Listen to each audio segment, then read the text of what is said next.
survival is a highly tribal phenomenon. So your tribe stays together and you fight against other tribes. The more intricate the rituals are, the more embedded you are in those rituals. Does that mean you're a tighter tribe? Perhaps. But it means we can tribalize on anything. From the TED Audio Collective, this is Design Matters with Debbie Millman. On Design Matters, Debbie talks with some of the most creative people in the world about what they do, how they got to be who they are, and what they're thinking about and working on. On this episode, Neil deGrasse Tyson talks about science education in a time when science is under attack. As an educator, you can't ever give up. Then you're not really an educator, you're just an opportunist.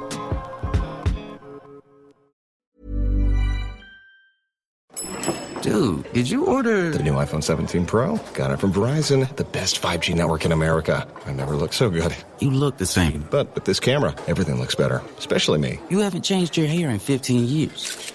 Selfies? Check, please. With Verizon, new and existing customers can get the new iPhone 17 Pro, designed to be the most powerful iPhone ever, plus a new iPad and Apple One, with eligible phone trade-in and unlimited ultimate. Best 5G source, root metrics data, United States, 1H 2025. All rights reserved. Trade-in and additional terms apply for all offers. See Verizon.com for details. Hi, it's Sarah. I'm the founder of Olive & June. And can I tell you the one thing that always makes my day better? A fresh manicure. But who has the time or the money to go to the salon every week? That's why we created the Olive & June Gel Mani System. It gives you that same mani that you get at a salon for so much less. It comes with everything you need, a pro-level lamp, salon-grade tools, our damage-free gel polish that lasts up to 21 days. All you do is prep, paint, cure, and you're good to go. And the best part, it's super easy and so affordable. Each mani breaks down to $2. So let's skip that $80 salon appointment and get the salon quality look at home for so much less and on your schedule. Head to oliveandjune.com/DIYGel20 and use code DIYGel20 for 20% off your first gel mani system. That's oliveandjune.com/DIYGel20. Code DIYGel20 for 20% off your first gel mani system. This podcast is brought to you by Wise, the app for international people using money around the globe. With Wise, you can send, spend, and receive up to 40 currencies with only a few simple taps, and save up to 55% compared to major banks.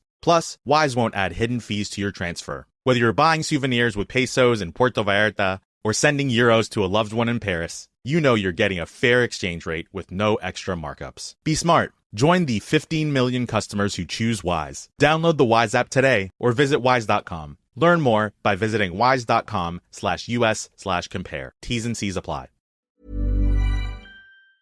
The best B2B marketing gets wasted on the wrong people. I mean, even I once got served an ad for high-end motorcycle parts. I don't even own a scooter. When you actually want to reach creative directors, brand strategists, or design leads, LinkedIn ads are where those professionals scroll. So when you want to reach the right professionals, use LinkedIn ads. It's why LinkedIn ads generates the highest B2B ROAS of all online ad networks. Seriously, all of them. LinkedIn has grown to a network of over 1 billion professionals and 130 million decision makers, and that's where it stands apart from other ad buys. Spend $250 on your first campaign on LinkedIn ads and get a free $250 credit for the next one. Just go to linkedin.com/matters. That's linkedin.com/matters. Terms and conditions apply. Neil deGrasse Tyson is an astrophysicist, author, and science communicator. Debbie spoke with him in front of a live audience on September 22nd, 2025, at an event organized by On Air Presents. So there is a lot to talk about. I want to talk about the state of the world. I want to talk about the state of the cosmos. Cosmos is fine. It's Earth that's messed up, okay? Yes. Just saying. And I also want to talk about your brand new book that's about to launch. Well, thank you. Yeah, it comes out in like 2 weeks. Yeah. Yeah. So let's talk first about the state of the world. I've been watching a little video of you quite a lot on repeat, wherein you were asked about longevity and how humans have been able to extend their lifespan over the last millennia. And you had a really interesting answer. You talked about how many millennia ago our age span, our longevity was about 25 years. No, it's closer to 30. 30. So 30. the right way to say that, because there's a lot of infant mortality. So, for example, if you survive to age 20, there's probably a good chance you'd reach 40, for example. But so many humans died at or near childbirth that pulled down the average. So the mathematically accurate way to say that is half of everyone born was dead before the age of 30. And that's no kind of life to have, but that's all that it was. So the elders in the cave were the 30-year-olds, and we take so much for granted today. And you talked about how those people that were living, they were eating organic. Yes. Yes. That the waters ran pure. The air was clean. The animals were free range. And all their food was organic. So what's changed? Why are we now living to 100? In a word? Science. By the way, it's more stunning than that. So the life expectancy of humans in the world thousands of years ago was 30 by this metric that I described. Half of everyone was dead before they're 30. By 1840, the life expectancy, 1840, from caveman to 1840, the life expectancy increased to 35. Big bump. And everybody throughout that time was eating organic. Okay? Free range animals. So the biggest forces operating there are advances in our understanding of human physiology, vitamins, sanitation, vaccines. Sorry, I didn't mean to scream it at you. Little sound check. And science, the medical advances that came about, not only from investments in medicine, but consider that every machine in a hospital that has an on-off switch that's brought into the service of diagnosing your condition without cutting you open is based on a principle of physics discovered by a physicist who had no interest in medicine. It is true for x-rays, PET scans. Actually, the ultrasound came from the military, actually, but it was a technology frontier. How do you discover what's in the water that isn't water and make an image of it and do that in a reliable way where you can ID what you're looking at? So you just add it all up. So you can't just fund one branch of science and expect that to take you anywhere. The cross-pollination is what really is responsible for so much of what we see, know, and appreciate. And so there's everyone saying, oh, eat this or do that, and that'll increase your life expectancy, when in the end of the day, it's really the science that's doing it. And the other things can help maybe on the edges, but so I don't want to downplay the role of not eating poison. As one does. As one would have to. So the country with the lowest life expectancy today, it's in Central Africa. It might be Chad. I might be wrong, but there's a country in Africa with the lowest life expectancy. That life expectancy is higher than the country with the highest life expectancy in the year 1912. So while there's still this great divide, oh my gosh, this is an extraordinary accomplishment in the 20th century for what we have done with. So not that any of that has anything to do with astrophysics, but it's science as a general point.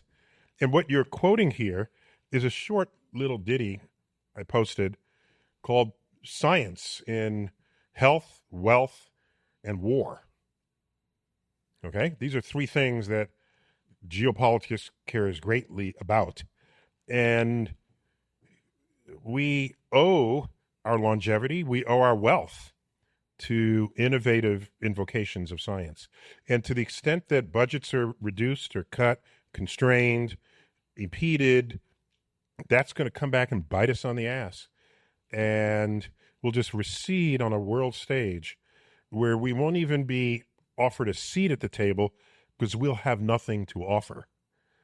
We'll just wait until the other technologically proficient and advanced countries invent the next things, and then we say, oh, can we have some of that? And then they set the price, and they control it. And that's not the America that I grew up in.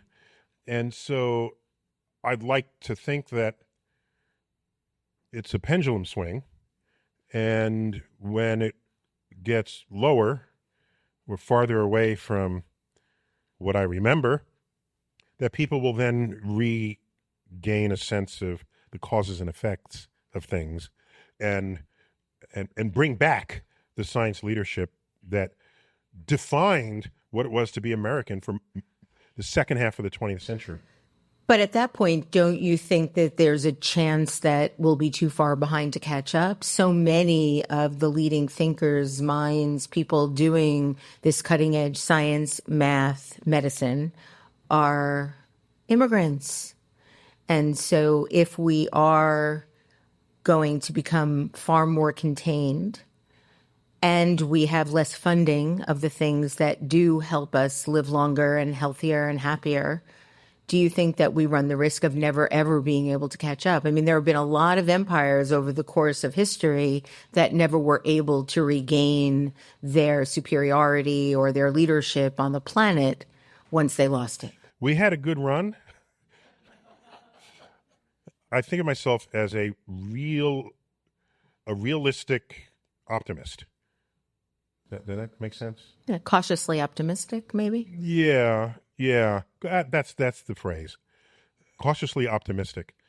So the United States is pretty good at catching up. So let me say that more starkly.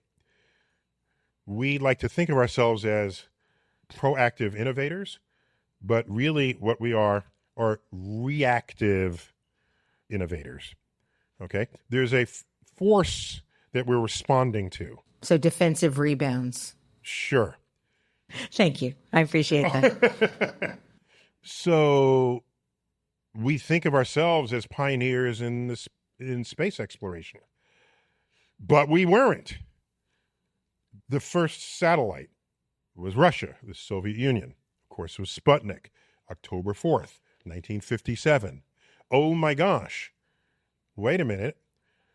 Every country can control its airspace that's deemed sovereign, but how about the space? The space above the air? Nothing controlled that. So Russia, the godless, commie, sworn enemies of ours, sent a satellite over our country. And it had a radio transmitter that went beep, beep, so you knew where it was. Anybody with a ham radio, ham was an amateur radio community in the day, they could listen in as this thing flew over. Listen into the radio signals it was sending. And you say, well, that seems innocent enough. Why would we lose our shit? Oh, because the Sputnik was inserted into a hollowed out intercontinental ballistic missile shell. So if a satellite that went beep, beep can go over our head and be delivered by their rocket launch system, so too could a missile. And no longer would wars be fought about who's on one, on the, take the hill, advance a line. It would then happen intercontinentally. Hence, IC, intercontinental ballistic missile. So the military freaked. Okay, because it was a shot across our bow, literal and figurative shot across our bow. Within a year, we invented NASA. We were still behind. Russia then launched the first human, Yuri Gagarin. That was now 4 years later. 1961. We didn't yet have a rocket that wouldn't blow up on the launch pad that could qualify to carry humans yet. So we quickly sent up our first satellite, not in 57, but, within a couple of years. But the human, now the whole world is looking at Russia, the godless communists. How about us? So, 1961, 6 weeks after Yuri Gagarin comes out of orbit, President Kennedy hosts a joint session of Congress. This is May 25th, 1961, 6 weeks after Yuri Gagarin successfully is launched and is returned to Earth and is not only a Russian hero, he's a hero to all humans. And Kennedy gives the following speech. Well, we know the parts that resonate. We will put a man on the moon. You can hear his Brookline accent as he recites this. Put a man on the moon and return him safely to Earth before the decade is out. You say, oh, that's stirring words, and he had charisma and vision. No, that's our retelling of that moment. Let's go back to the moment. There's a paragraph. Oh, by the way, that quote that I just said, that is chiseled in the granite in the front entryway of Kennedy Space Center, Florida. You read that, oh, yeah, of course we're going, yeah. We're Mercury, yeah. Let's go earlier in that same speech, a few paragraphs. I quote, this is a mild paraphrase, but it's a mostly quote. Is that a kind of a thing? Is that a thing? It's a thing tonight. It's a thing tonight. I'm quoting, if the events of recent weeks would not even utter the man's name, just the events of recent weeks. If the events of recent weeks are any indication of the impact of this adventure on the minds of men everywhere, then we need to show the world the path of freedom over the path of tyranny. It was a battle cry against communism. That's what wrote the checks. Not, we're explorers, it's in our DNA. No.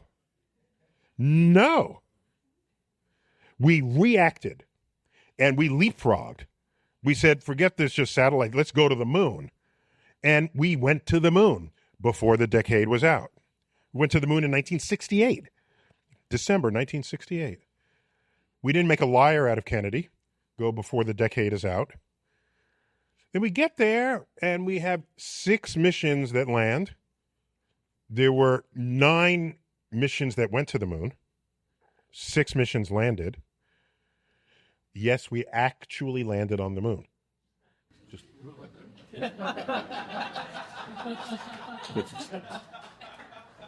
If you think we didn't land on the moon, you'll have to explain how it is that we didn't land 9 times.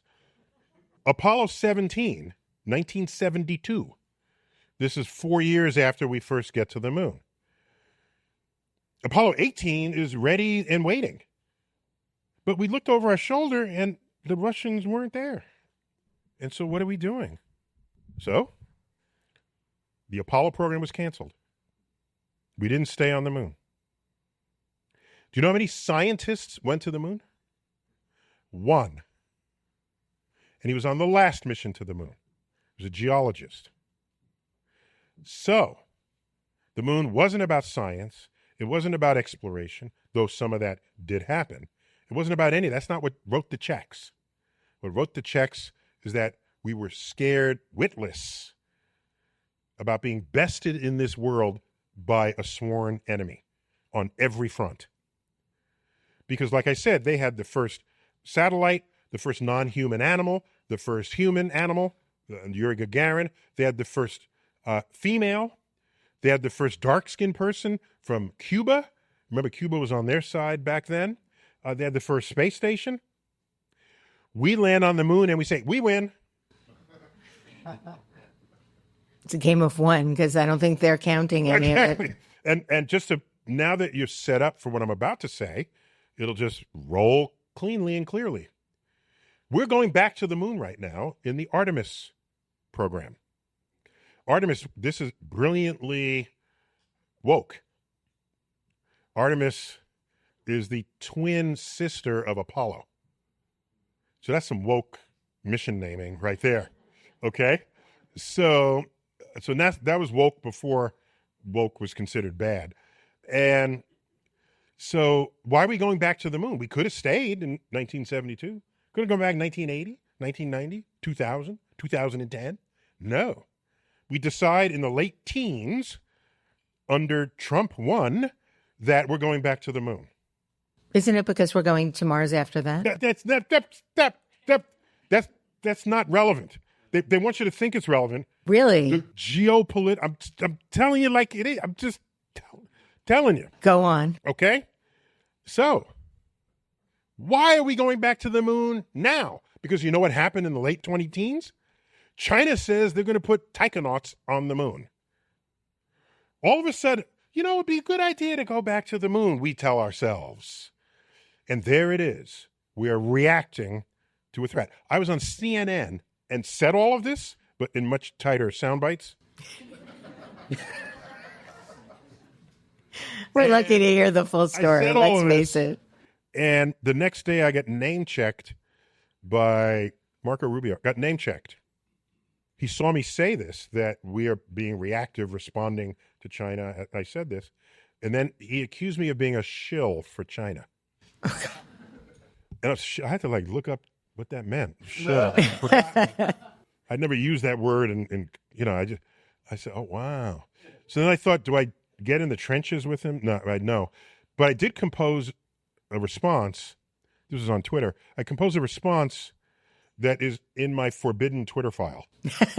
These are tweets that I've never sent just because they would be too upsetting to people.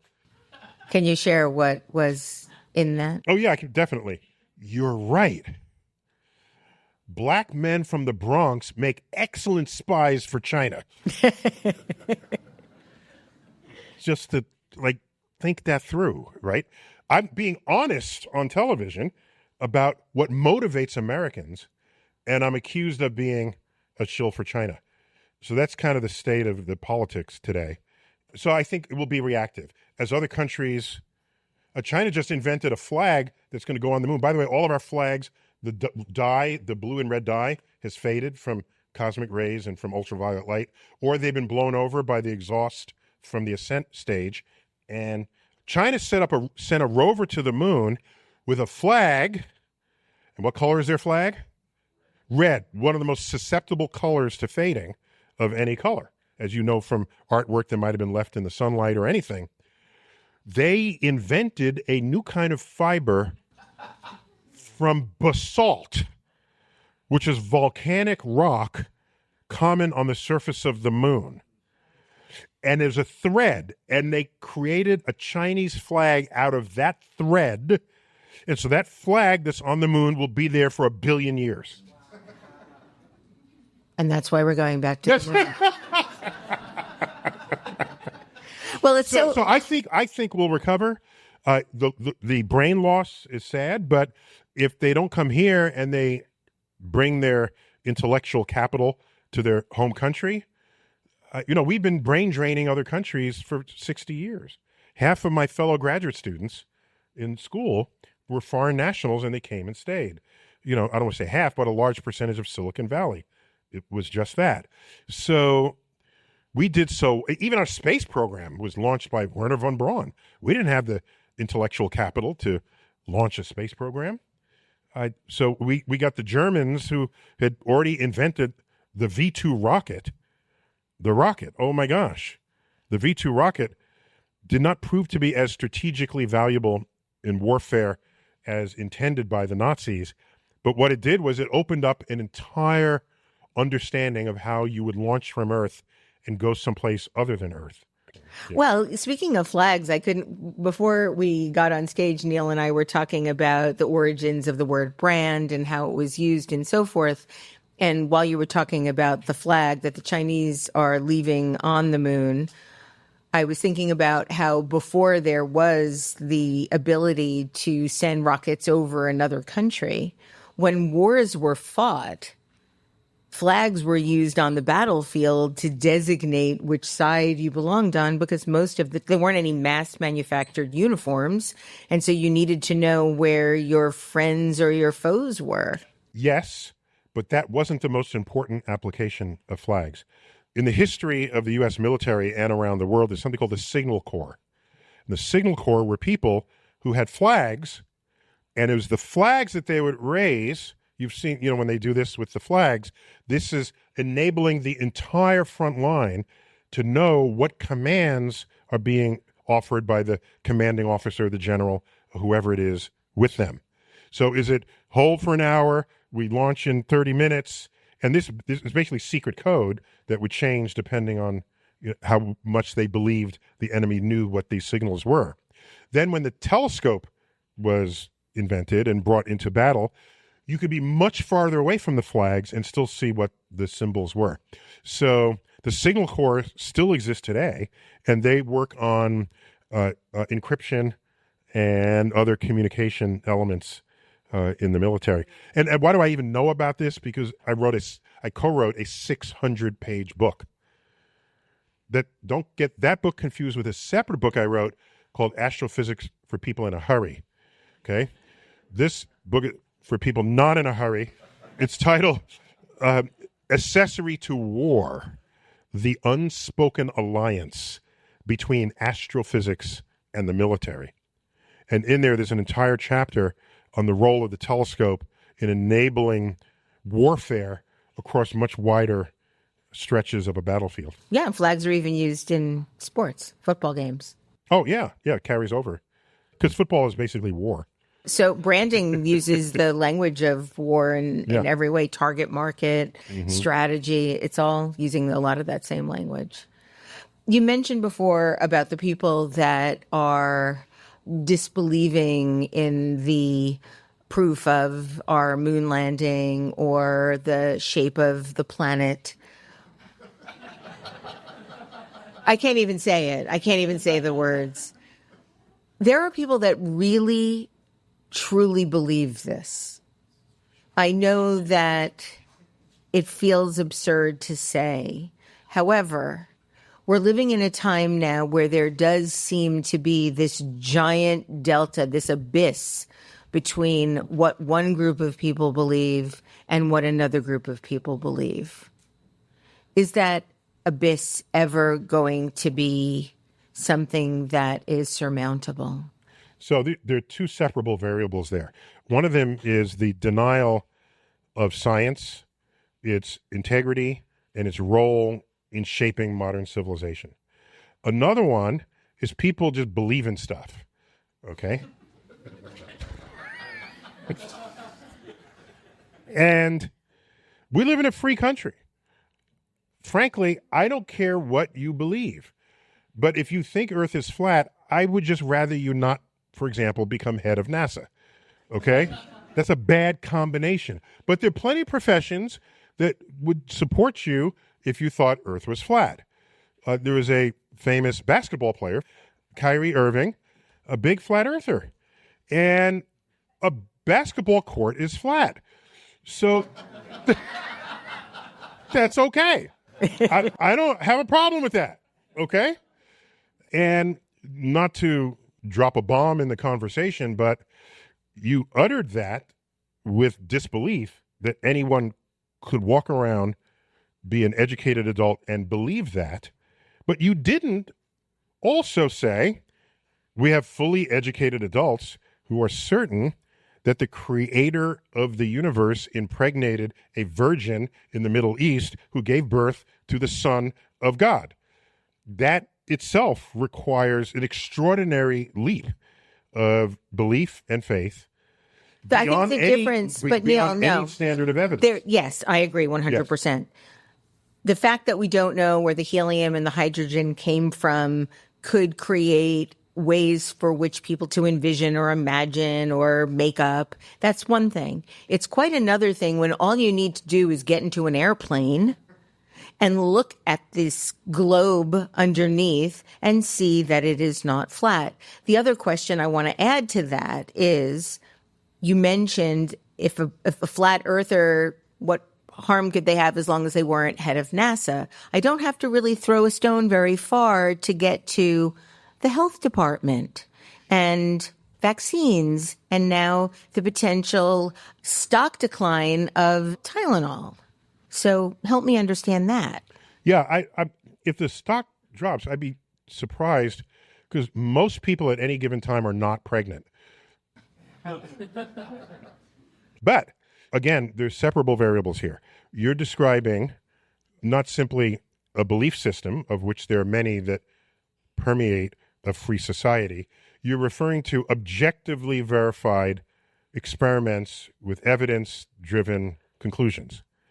And I hate to sound like the easy scapegoat answer here, but the way science is taught in school, it's thought of as this book of information, and you learn it, you spew it out for the test, and then you move on to some other book. And at no time is it really taught as a means of querying nature to establish what is objectively true and what is objectively false. If to all of us science is that's a sciencey fact and that's a sciencey fact, and it's not a way of thinking about the world, we are all left susceptible to getting our medical advice from the White House press secretary. There's this middle zone where, all right, if you don't follow this science advice and you do something else, you'll live. Here's what didn't happen.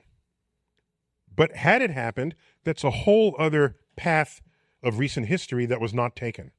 If COVID were 70% lethal, you think people are saying, oh, let's not trust the doctors or Big Pharma, they don't have our interest in mind. Meanwhile, we're standing there with a vaccine. Really?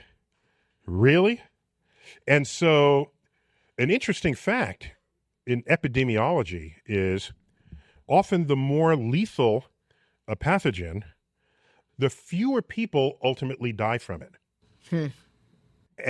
There are cases where that can unfold because first you get it and you die, so you don't continue to spread it. Okay? You don't think you're okay, but you're not, and then you contaminate a whole room. You're dead on the street corner. So that's one way that stops the spread. Another one is everyone else freaks out and will do anything they possibly can to not die. And a doctor says, I have a vaccine, and it's 90% effective. You're taking the vaccine. It is nipped in the bud.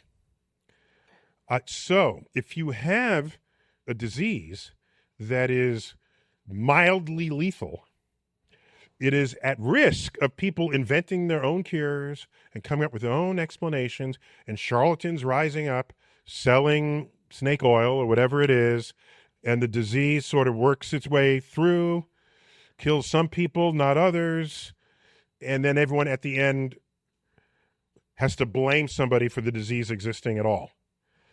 How am I even coming at this? I was an academic advisor to a documentary called A Shot in the Arm. It was a sensitive look at people who are vaccine hesitant. And in fact, I'm an executive producer of this documentary. People are vaccine hesitant. Well, why? Because someone came up to them and showed them pictures and talked them out of it. Well, who was that person? Relative to the person who was then influenced. The person who's then influenced shouldn't carry the same accountability as the person who's peddling it. So this is an exploration of this force as it operated through society. And it was originally conceived to explore measles, because there were measles outbreaks on a disease that the World Health Organization said was licked by the year 2000. Then all of a sudden we get one in Bed-Stuy, we get one in California, and these are liberal outposts with people who are anti-pharma. The fact that you have a Republican administration who has an entire anti-vax community with them, with RFK Jr., who's birthed in the left side of the aisle, meeting together in this sort of unholy alliance, anti-vaxxers have become purple, blending the blue and the red. Why? Because The liberals were the OG anti-vaxxers. They were the OG anti-vaxxers. The right-wing people only became anti-vaxxers not because they're anti-pharma. They love pharma. Okay, they have nothing against big business and pharma. They don't want you telling them they have to get vaccinated. So it became a freedom issue in a free country. So the freedom issue got convolved with the, I don't trust big pharma, and they're not tested and whatever. And then you have this whole community crossing the aisle who are anti-vax. So what you're telling me, because all this failure of people's appreciation of science, is that I suck at my job. Well, all that being said, no, I didn't. That's totally what she said, because I'm trying to enlighten people. And so it's a challenge. I don't mind the challenge. As an educator, you can't ever give up. Then you're not really an educator. You're just an opportunist. You have to be there even when it feels hopeless. And I'm reminded of the story Don Quixote, where he's got his lance and he wants to attack the windmill. That's like a crazy, what? What do you even, who wrote that? Well, who thought that up? Cervantes. I know. I'm just, it was a rhetorical. Who wrote that? There's no way he's going to stop the windmill with his lance. He continues. And when that story made it to Broadway, in a Broadway musical, Man of La Mancha, the single most memorable song from that musical was To Dream the Impossible Dream. And if you look at the words composed for that, oh my gosh, it's, I want to fight the unbeatable foe. I want to march into hell for a heavenly cause. You hear the accounting of things you might do that would otherwise be hopeless, yet you still do it. And anytime I'm in front of an audience who thinks Earth is flat or no vaccines or anything, I think of stanzas from that song, and I persist. We, for the last 10,000 years... You're supposed to applaud there. It doesn't count if I forced it out of you. Right, okay. For the last 10,000 years, our species has been creating a relationship with some sort of higher power that we believe is looking down on us or is within us or is controlling us. And different tribes have... Not only us, but the environment. Yeah, they aspire to different beliefs. Those beliefs are so steadfast in them that they're willing to die for them without any evidentiary proof that any of this... The less evidence there is for these points of view, the more likely people are to fight to the death in defense of them. It's a curious fact. You won't find a front line of scientists charging a hill against other scientists. That's not how that works. So what is it in our DNA and our instincts? Why do we do this? There is evidence of tribes all over the planet when they couldn't even communicate with each other, that had symbols, that had logos, that had flags, that were creating rules in which we had to live in order to please this higher power, the way we ate food, the way we got married, the way we handled our genitalia, the way we handled our hair. Where does this instinct come from? So there are many books written on this. I think the way to best compress it or digest it is simply to say survival is a highly tribal phenomenon. And anything that enables you to survive works evolutionarily in the survival of the fittest. And by the way, they've done experiments on this where, let's say we have 40 people and 50 people in the room. They give half of you one color shirt and the other half a different color shirt. And that's all they do. They don't say anything else after that. And then there's socializing afterwards. The shirts gather according to what color they have, even though you're complete strangers. And even though you're no more of a stranger to someone else with your color shirt than others were, people naturally segregated by shirt color. And so it's still in us today to do so. Point is, if you have a tribe that predates you, because you're born into a tribe, whatever are their rituals, whether or not they fully scientifically analyze them, they're rituals that have kept them together. It's a binding force. And binding forces mattered. Oh, now here's someone comes up from the other hill. They have different rituals from yours. Plus they might want to take your water. Okay? That's bad. So your tribe stays together and you fight against other tribes. The more intricate the rituals are, the more embedded you are in those rituals. It's that simple. Does that mean you're a tighter tribe? I mean, perhaps.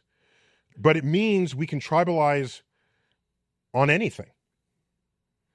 You can look at the hatred between people of different skin color, for example, over recent centuries. And then you look at Europe in the First and Second World War. What were those but tribal warfare of people with light skin killing other people with light skin? Christians with light skin killing different varieties of other Christians with light skin. Okay, by the way, Hitler was Catholic, by the way. I don't know if you knew that. So if people can kill each other because of what side of a line in the sand they were born on, or what language they speak, or what other rituals they perform, you've got argument for war. So I'm amazed we have survived ourselves in this enterprise. The linguist Steven Pinker wrote a book, The Better Angels of Our Nature, where he studied he made a case that I find convincing. Other people had some issues with it, but I found it convincing that with whatever are the fits and starts of the violence we commit against one another, that the overall trend from 10,000 years ago to today is one where we are much milder and much more gentle to our neighbors than ever before. And you can measure that by when you fight a war, what fraction of your tribe dies? And there was a day when half the men of a tribe would be dead. Half. Then they would give up. Half or more. Okay? And all the men would die, and then all the women would get taken. Okay? And so that doesn't happen today. As bloody as the Second World War was, with 50 million people who died. By the way, I did the math on this. From 1939 to 1945, the interval of the Second World War. Of course, we were only involved from Pearl Harbor to the end, 1941. But of course, it had been going on for a couple of years. 1939 to 1945, 1,000 humans were killed per hour in the service of that war. From 1939 to 1945. That's inconceivable today.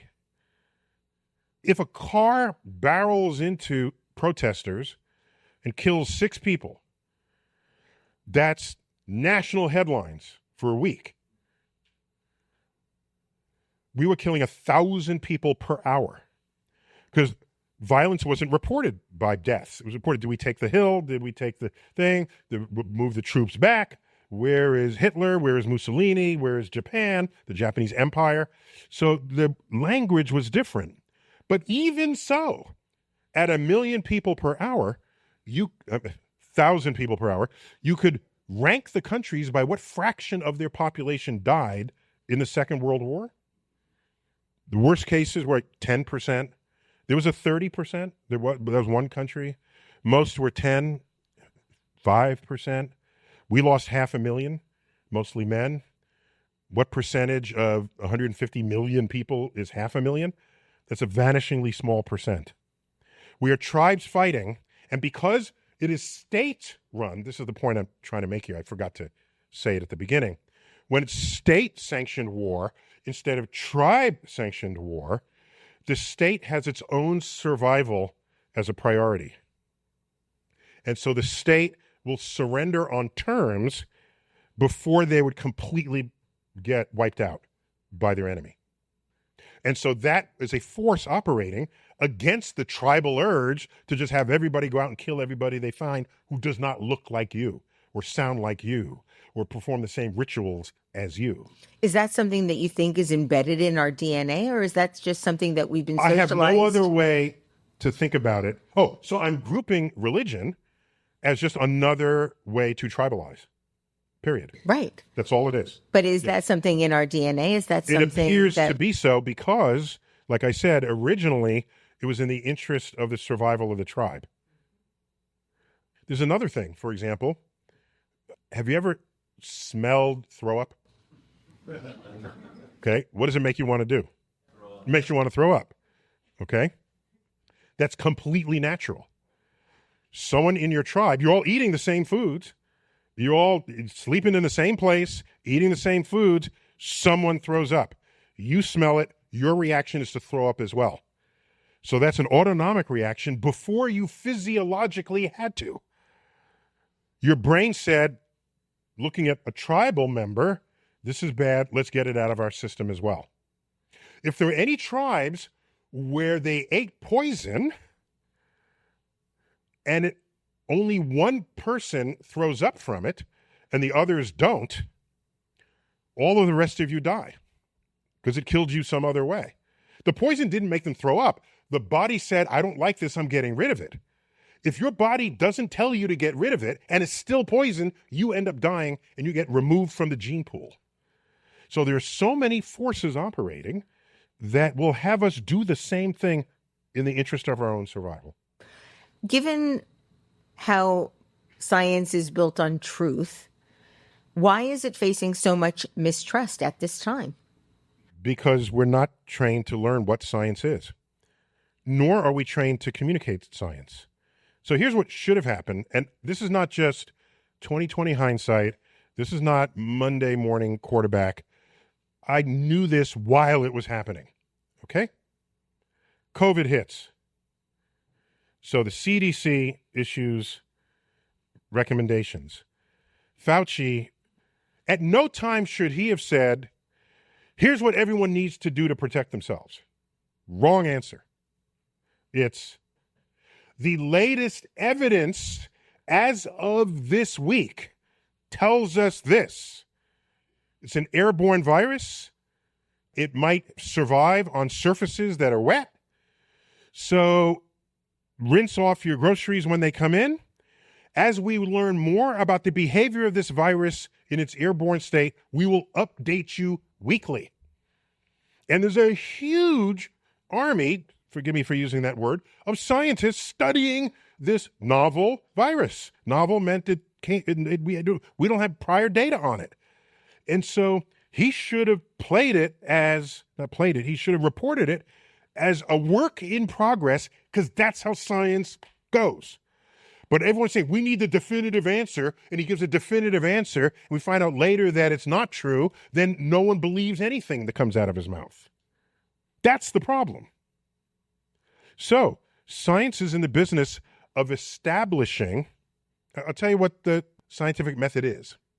In the simplest terms, do whatever it takes to not fool yourself into thinking that something is true that is not, or that something is not true that is. Did I say that right? I meant them to be the opposite of each other, even if they didn't come out that way. Whatever it takes. Because often when you do an experiment, you could have a bias. Scientists are human. We could have biases. So we have checks and balances. Peer review. That's what all that's about. It doesn't mean you can't publish something that's wrong. It means that's on the frontier and we don't know what's right yet. That's what that means. So, had it been presented that way, I don't think people would have felt like they were betrayed. Oh, now we should wear masks or we shouldn't. Do we keep children home? It's a work in progress when you're on the frontier. It's pretty messy. But once we establish an objective truth, we're good. We are good. One of the most irresponsible things, I would say, was when the New York Times had a big article on a research paper that said that wearing masks did not prevent the spread of of COVID. It's like, what the fuck? What? Excuse me? What? So I went to the original paper. And it was people who reported that they were wearing masks was their sample of who was wearing masks. Now, we've all were on the subway during the coming out of COVID. Half the people, how they wearing their mask. It's either on their chin, then they're not wearing it at all, or below their nose. Half of them. And if you ask them, did you wear your mask in the morning? Yes, I did. Yeah, you can't use people's own testimonies as evidence for policy. That's not how you want to do it. But do the right experiment. Here's how you do that. This is what they should have done. This is what the New York Times should have looked for. Here's what you do. How big is the virus when it's on an aerosol? Because when you sneeze, viruses can get through anything. They're really small. The first virus was seen in 1932 after we invented the scanning electron microscope. We needed quantum physics to get there. Anyhow, how big is the size of one of these aerosol particles in a sneeze thing, okay?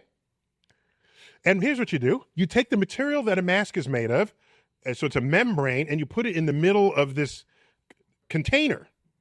You infuse one side of it with the COVID-infected aerosols, and the other side, you change the pressure on the other side of the mask. You have low pressure, then high pressure, and low pressure. When it's under low pressure, air will move through the mask to the other side. And you just keep doing that. Do that for hours and hours. Then you check the other side of that mask to see if any COVID got through. If no COVID got through, you keep wearing the mask. If COVID got through, you say, we need a better mask. And if a mask had no efficacy, surgeons would not be wearing it when they operate on you. Okay? So that's an example of bad science reporting in a newspaper that's supposed to really think this through. Fall is here, and it comes with all of those seasonal traditions we love. Apple picking, hosting dinner parties, getting the kids back into their school routines. But let's be honest, keeping up with a clean home while juggling everything else? That's where having the right support network becomes essential. Just like you have a trusted hairdresser or a reliable babysitter, having a go-to home cleaner can be a game changer for your mental bandwidth and productivity. That's where HomeAglow comes in. A top-rated home service platform that makes it incredibly easy to book trusted, background-checked cleaners in your area. Their online booking system lets you schedule cleanings as quickly as this week or plan ahead for next month. You can browse photos and reviews to find the right fit, and their Forever Clean membership saves you $30 per hour on future cleanings starting at just $19 an hour. Take home cleaning off your plate this fall by using HomeAglow. Head to homeaglow.com/designmatters to get your first 3 hours of cleaning for only $19. That's HomeAglow.com/designmatters. In today's fast-changing digital world, proving your company is trustworthy isn't just important for growth, it's essential. That's why Vanta is here. Vanta helps companies of all sizes get compliant fast and stay that way with industry-leading AI, automation, and continuous monitoring. So whether you're a startup tackling your first SOC 2 or ISO 27001 or an enterprise managing vendor risk, Vanta's trust management platform makes it quicker, easier, and more scalable. Vanta also helps you complete security questionnaires up to 5 times faster, so you can win bigger deals sooner. The results? According to a recent IDC study, Vanta customers slash over $500,000 a year in costs and are 3 times more productive. Establishing trust isn't optional. Vanta makes it automatic. 10,000 global companies trust Vanta, including Atlassian, Quora, Chili Piper, and Factory. Visit vanta.com/TEDaudio to sign up for a free demo today. That's VANTA.com/TEDaudio. You've worked hard to build your business. Simply Safe helps you protect it. With Simply Safe for Business, AI-powered cameras watch over your entry points and instantly alert live monitoring agents. They can deter intruders before they get inside. It's protection built for growing companies. 24/7 monitoring, no contracts, and a 60-day money-back guarantee. To get 50% off your new system, go to simplysafe.com/podcast. That's simplysafe.com/podcast for 50% off. There's no safe like Simply Safe. This podcast is brought to you by Wise, the app for international people using money around the globe. With Wise, you can send, spend, and receive up to 40 currencies with only a few simple taps, and save up to 55% compared to major banks. Plus, Wise won't add hidden fees to your transfer. Whether you're buying souvenirs with pesos in Puerto Vallarta or sending euros to a loved one in Paris, you know you're getting a fair exchange rate with no extra markups. Be smart. Join the 15 million customers who choose Wise. Download the Wise app today or visit wise.com. Learn more by visiting wise.com/US/compare. T's and C's apply. My last question about science, and in some ways I think it's bringing us full circle. If you could design a curriculum to build scientific immunity against misinformation, what would that first class be? Yeah. So I like you use the word immunity. I would say, how can you inoculate people against, by the way, my two kids, they're in their 20s now. My wife and I are both scientists. She has a PhD in mathematical physics. So we made sure our kids were scientifically literate. So by the time they were 13, certified scientifically literate, I had no worries about anything that would ever happen to them for the rest of their lives. I didn't care what grades they got. I knew that at that level of science literacy, they would not be victim of someone else exploiting their ignorance of the operations of nature. Not because of what they knew, but because of how they asked questions.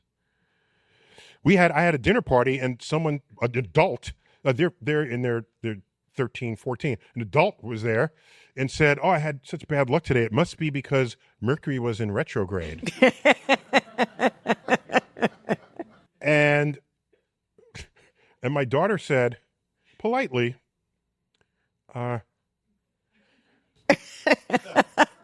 "What is it about Mercury that you think is affecting you?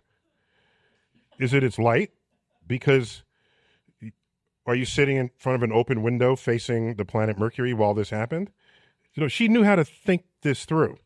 And so, by the way, just believing something outright is equally as intellectually lazy as rejecting something outright. Yeah. So if this is the first you've heard of Mercury in retrograde, but you are scientifically trained, you would ask questions. If someone comes up to you and said, "These crystals will heal you, buy them from me," and you don't know anything about it, you say, "Well, what is it about the crystals?" They'll say it's crystal energy. And you say, you realize the crystalline state of any molecule is the lowest energy state it possibly can have. It cannot become something else from that state, which is why diamonds are forever. Diamonds are a crystal. You know what else is forever? Salt. We dig salt out of mines that's been there for millions of years. No one is putting salt on their ring saying, "Oh, salt crystals are forever." No. It was a currency for a long time. Yes, it was. Indeed. The word salary comes from the word for salt. And Roman soldiers were paid in salt. Salt was an important preservative. Salami was preserved meat with salt. So we were talking about salt. I interjected and mentioned that it was a currency. You were talking about diamonds before that and So the evidence. So you start asking them about these crystals, then the person runs away in tears because they don't have answers to them because you just were simply curious scientifically. So the curriculum is not what you learn, it's you train your mind how to think. What do you do when you're confronted with something that's mysterious, interesting, amazing, odd? What do you do? Do you just believe it? No. Do you reject it? No. You ask questions. And some questions are better than others. Not, what kind of cheese is the moon made out of? That's not as good a question as, what is the moon made out of? Just go a little earlier in that chain. If you find out it's made of cheese, then you can ask, what kind of cheese is it made of? Do you know Wallace and Gromit? Some of you, one of them, they're on the moon, and they're sitting there in these beach chairs. And if you don't pay close enough attention, you'll miss the fact that they have crackers and they're just carving parts of the moon off and putting it on their crackers and eating it. And then they don't make a big deal of it. That's just what they're doing. It was hilarious. So that's what, if I were Pope of curricula, that's what I would do. And then we are immune to charlatans for the rest of our lives. Wouldn't that be nice? And one other thing about, you mentioned religions and gods, almost every deeply religious person is an atheist to all other religions in the world. If you're a devout Protestant, it is absurd to you that there could be another prophet after Jesus where the mountain goes to him and not the other way. So all the claims of Islam are just absurd to you. They're just absurd. By the way, the claims of the Catholic Church are also absurd to you. That there are all these saints and the this and the rituals and that there's a pope who talks to God. That's all of that's preposterous to you. Most religious people believe that their religion is the one true religion. So that means they're atheist to everybody else. So why can't they just leave it at that, though? Why do they have to? So the full up atheist just simply adds your religion to that same list. They're just as atheistic to the other religions as you are, but they're also atheistic to your religion. Why do we have to fight over who's right? Why do people, so many of the wars, especially today, are because one religion is another? You are correct. Why do we have to prove that others are wrong? That's the only way a religion, so you can think about that as the natural selection of religions. Why are there so many Christians in the world relative to Jews? It's not really in Jewish tradition to proselytize, to have missions, to go in ships to other countries and convert them all to your religion. Christianity did that. As a result, all of South America is Christian, mostly Catholic, because of this. So by sheer numbers, the natural selection of who is in your religion is either supported, it either rises or falls by the rules surrounding that religion. Why are there so many members of Islam? It is a lethal offense to be in Islam and then leave Islam. That's pretty good reason to stay Muslim. Okay? That's good reason. What else? Oh, the Catholics say we outlaw birth control because God said so. Well, now you have as many babies as you can. More Catholics. So, if you are right, you get to claim your rightness on others to grow the size of your religion. But it seems that we're very selective about what it is we're willing to believe and what we're willing to... That's the cherry picking, yes. Yeah. That's the modern cherry picking of religion. It's very dishonest in a way because what you're doing, you're using secular values to judge what in your holy book should be enacted in modern times versus not. Right. There was that great scene in The West Wing where the president talks to some religious evangelical person and says, should I be slaughtering my brother because he's wearing an outfit of different threads? Should I be, the threads don't match. Correct. From the Old Testament. Yeah. Leviticus. Yes. So. Well done. Wow. Science man knows his Bible. May I tell you why? Sure, as long as everybody's cool with it. Okay, good. So, I'm just a scientist. And before I was recognized, you go on the airplane and you say, oh, what do you do? And what do you do? The stranger next to you. So, I'm an architect. I said, I'm an astrophysicist. Oh, and then out come the 20 questions. Every time. Oh, tell me about Pluto and about black holes and wormholes and aliens. The fifth or sixth question in lands on God. And I used to give answers that were kind of perfunctory, kind of philosophically thin. And then I thought to myself, I owe the person a better answer than that. No, my answers were things like, well, religion is faith and science is empirical, so that never the twain will meet, and that's it. I thought I could give them a more nuanced answer. So I started buying religious texts, reading many of them, skimming all of them, and I would receive all of the literature. I receive all the writings that would come to you from the Jehovah's Witness that come to the door. They give out the pamphlets. There's the Christian Scientists, and you have what's the one with Tom Cruise in it? Scientologists. So all of these. So I have the literature on all of this. So now we can have a conversation, and I can engage you on your terms. And at the end, my easy out is I'm quite certain I own more religious books than you own science books. I'll give an example. I'm in Vegas. I have a driver. I'm there for a speaking commitment. And the driver recognizes me. This is recent. Recognizes me. Very friendly. And he says, what do scientists believe in? I said, well, it's evidence-based.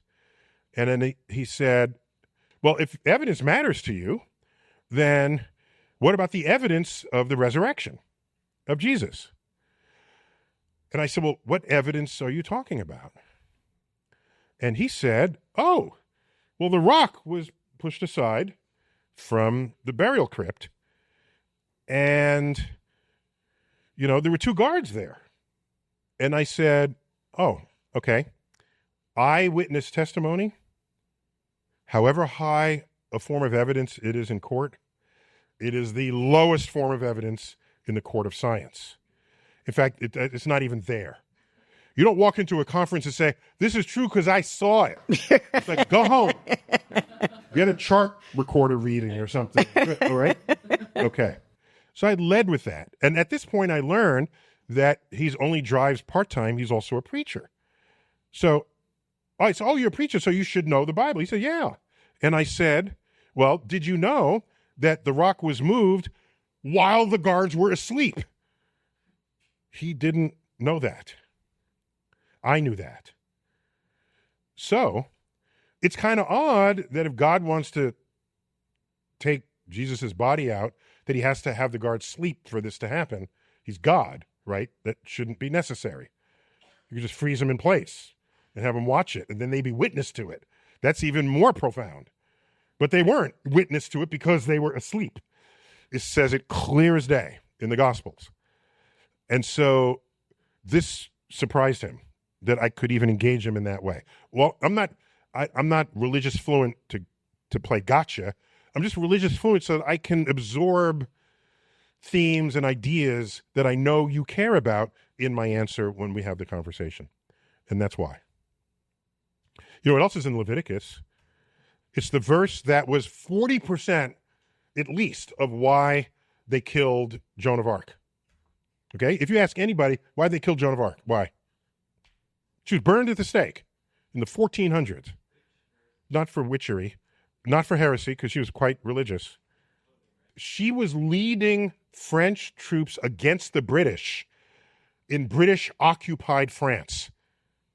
Burgundy, which is my favorite wine, so it saddens me to say this, they were British sympathizers, and the French handed her over to the Burgundians, which was also the French, but they were British sympathizers, so the results of that court case would be in the favor of the Brits. And the Brits did not want her because she was leading armies against them.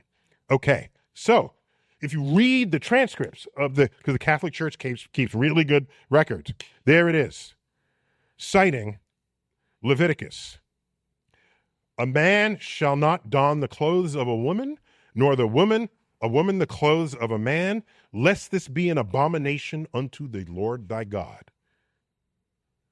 They got her on cross-dressing.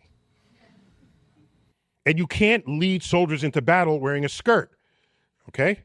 So for that alone, what do you expect out of her? But basically she was an early tomboy. And that's half the reason why they burned her at the stake. It's interesting knowing this, I think, because religion has been such a force operating on civilization that I can't just be a scientist ignoring and immune to what those forces are. I would not be a genuine participant in the unfolding of what people care about in this world. Neil, last time we talked, you joined me on the pod and we talked about Starry Messenger and how science literacy can help reshape the world. And now you've reimagined your 1998 book, Just Visiting This Planet. So why bring this book back now in 2025? And can you share with the audience some of what you're trying to communicate in the book? It's a beautiful book. Thanks for the shout out on that. It's not out yet, so we don't have it to show. November, right? October? No, it's October 20th, something. 18th. Time to pre-order. Yeah, pre-order. They love pre-orders. They love pre-orders. In fact, everybody right now, take out. So while I was in graduate school, I wrote a column just to make extra money for a local science newsletter, and it was called Merlin's Tour of the Universe. So it's just called Merlin. Just called Merlin. And it's not the Merlin of Arthurian legend. I developed this character to have lived for all of Earth human history. And people ask Merlin questions. People played along. It was fun. Full-grown adults are playing along. Dear Merlin, I don't quite understand gravity. Explain. So Merlin, because Merlin's been around, would recall conversations with Isaac Newton, had in Isaac Newton's backyard. And so then there's a conversation between the two of them. And in that conversation is the answer to that question. It's in one example. Merlin is kind of quirky, fun, terse. Okay, Merlin, there's no run-on. If there are, it needed to be, not because that's just because there were too many words available. And so it's a question and answer book. Got 240 questions and answers on the universe, asked by regular people, just sitting at home, looking up, wondering, how hot is the sun? What happens if someone removed the sun from the solar system? By the way, these questions are not things you can just Google, because they're a little more engaged than that. What happens if you pluck the sun out of the middle of the solar system? What would happen? One of my favorites was, could the Earth exist without the moon? Yeah, what happens if the moon exploded? Now, you can ask that of ChatGPT, and you know what ChatGPT will do? It will reference things I've written to answer for you. Do you think that's fair or not?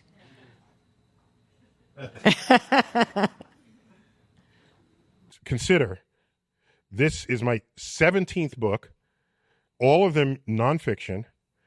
I'm everywhere on the freaking internet speaking nonfiction things, and ChatGPT ingests the world of nonfiction to then give you an answer.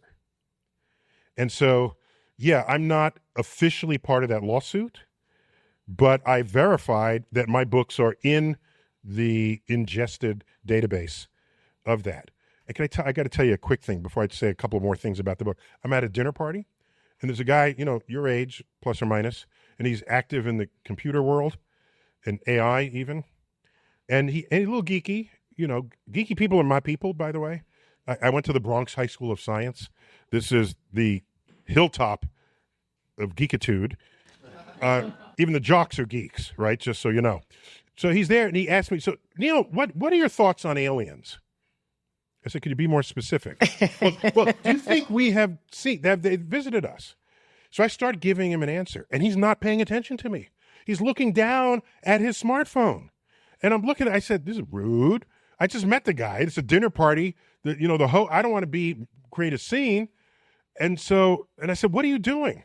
He said, I asked ChatGPT how you would answer that question. So I said, how am I doing? And he says, yeah, this is exactly what you just said. Wow. So I have mixed feelings. I taught for, 15 years in college and graduate school. If someone took my ideas and what they learned from me and then went and started a business and made $1 zillion, I'm not going to come after them if they learned it from me. I'm an educator. That's kind of my job, is to have you become more of whatever you were going to be, because your path through life intersected mine in my classroom. So I'm on the fence about the fact that there's a tool that can use what I've written and help people learn things. Yeah, I'm still thinking that through. My gut tells me there should be some compensation, but that's my gut talking. But my educator hat says, no, we all become educated and enlightened for it. So this book, the first of these two books, Merlin's Tour of the Universe, came out back when I was coming out of graduate school. And then it's been like 30 years. I thought, okay, it's time to bring this into the 21st century. So I took both books and brought them into the 21st century, and they've been updated and everything. And so the first one is Merlin's Tour of the Universe. Merlin was born in the Andromeda Galaxy, by the way, and visited Earth because Merlin was curious about Earth beings. And the next one is called Just Visiting This Planet, because that's what Merlin is doing. So I think it's a fun book. There's sort of wit and wisdom in there that you're not going to get from a wiki page or from a thing. So it's just a fun thing. And my brother, who is an artist, illustrated it. So they're fun, quippy parts. It's a wonderful, wonderful book. Where it's there's just light very and gentle, cartoony illustrations sprinkled throughout that every time I look at them, I just have to smile because they're so insightful and so brilliantly conceived. So anyhow, it just comes out in a couple of weeks. If you need an escape, it would totally serve that role. Neil deGrasse Tyson. Thank you. Thank you, Neil. Thank you, everyone. Design Matters is produced by the TED Audio Collective by Curtis Fox Productions. The interviews are usually recorded at the Masters in Branding program at the School of Visual Arts in New York City, the first and longest-running branding program in the world. The editor-in-chief of Design Matters Media is Emily Weiland.